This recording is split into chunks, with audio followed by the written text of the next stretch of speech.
Hi, my name is Dr. Leonard Bright. I am the Bright Professor, and I want to talk about the disturbing trend going on in academia that deals with academic freedom. Here at Texas A&M, we have our Board of Regents have passed a measure that restrict the teaching we do around gender, race, as well as sexual orientation. They're arguing that we cannot advocate for any theories along these lines that make a person feel uncomfortable or ashamed about their ancestors and their race and so forth.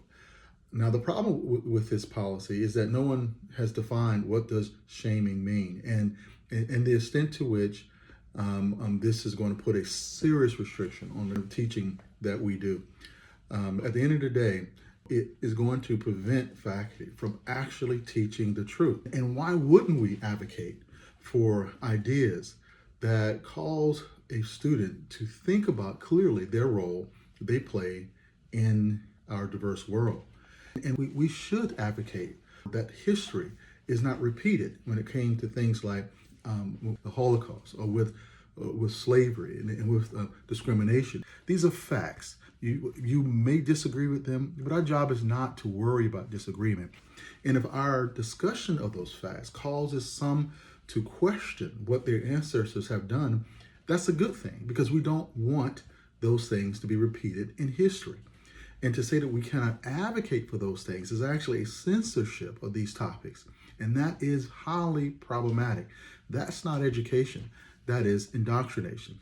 And while some have argued that, wait a minute, we're trying to balance, that is, these restrictions on higher education is a balance. This is censorship, plain and simple. It's censorship by another name. Where there are contested ideas, we're not there to advocate for one side or the other.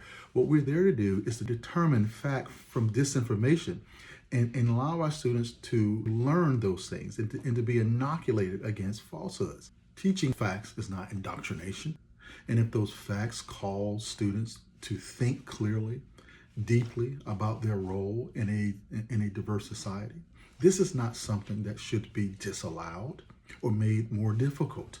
And when we disallow certain facts to be taught, this is not education. It becomes indoctrination. And if you notice in the policy change that Texas A&M and many other states are proposing, they do not disallow what they call ideologies from the standpoint of religion or from politics. It is very strategically centered on issues that flows along political lines. Let's not be fooled by that. This is political. This is about shutting up discussions that challenge certain political views. Politics should be kept out of classrooms. It should be about the facts. It should be about the theories. It should be about the evidence.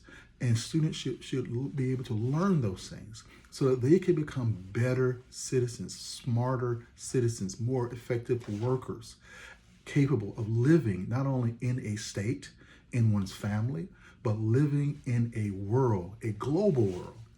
I've been in the academy for 2 decades, and I have never seen such a move to silence voices, silence ideas that you don't agree with politically, and that will somehow balance education. Not so. That's going to damage education. Higher education should be left alone. Politics should be kept out of the classrooms from the left, from the right, and from the center. Students have a right to learn all legitimate sides of issues. Politics have become an existential threat to higher education. Any attempt to put one's political finger on the scales of higher education, to tilt discussions toward one's political angles or ideas, you are betraying the fundamental goals of academic freedom and higher education. You are betraying the very principles of our democratic society. Keep the politics out. Thank you for listening. Until next time.